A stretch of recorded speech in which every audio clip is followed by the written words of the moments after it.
Well, I don't think most people realize, people in Sag Harbor realize that they have a lighthouse. And it's part of the town of East Hampton, but it's also the entrance to Sag Harbor. And unless you're, the boating community in Sag Harbor does understand it, but we're bringing this to a much broader community.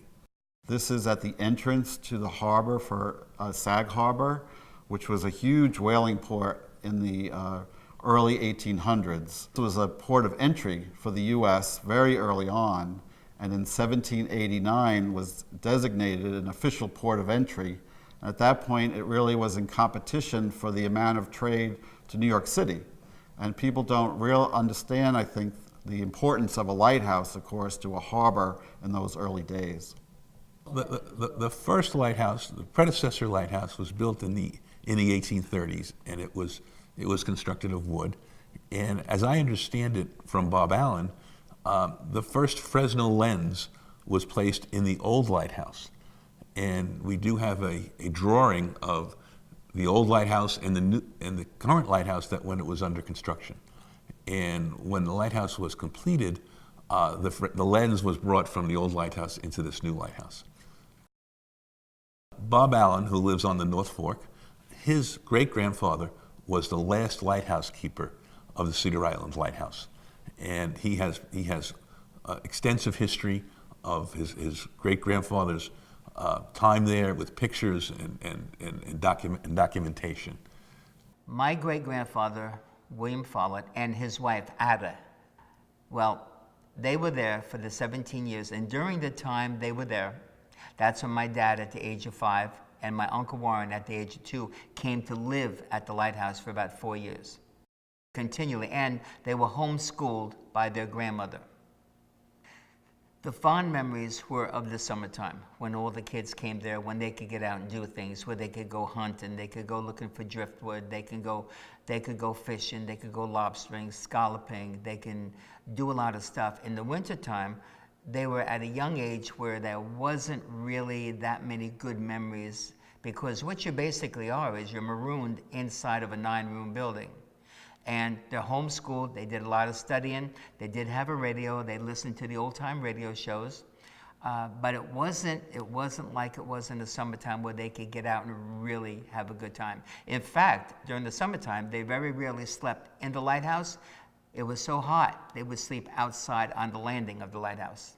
I cannot think of a better place to be when you're 8 or 9 or 10 or 11 years old than to spend your summer at the end of a spit of land with water all around you and can go fishing and boating. It must have been wonderful. The group originally had restored the oil house, which is adjacent to the lighthouse. And what we have just done is we put together a budget to entirely restore the lighthouse. And what we need to do is restore the exterior, which entails an entirely new roof, new windows and doors, as well as restoring the interior, which was destroyed by a fire in 1974. So the entire interior structure needs to be rebuilt. We did get an opportunity to lift the lantern off the lighthouse to restore it because several contractors volunteered their time and effort and equipment. And now we have started the process of restoring it.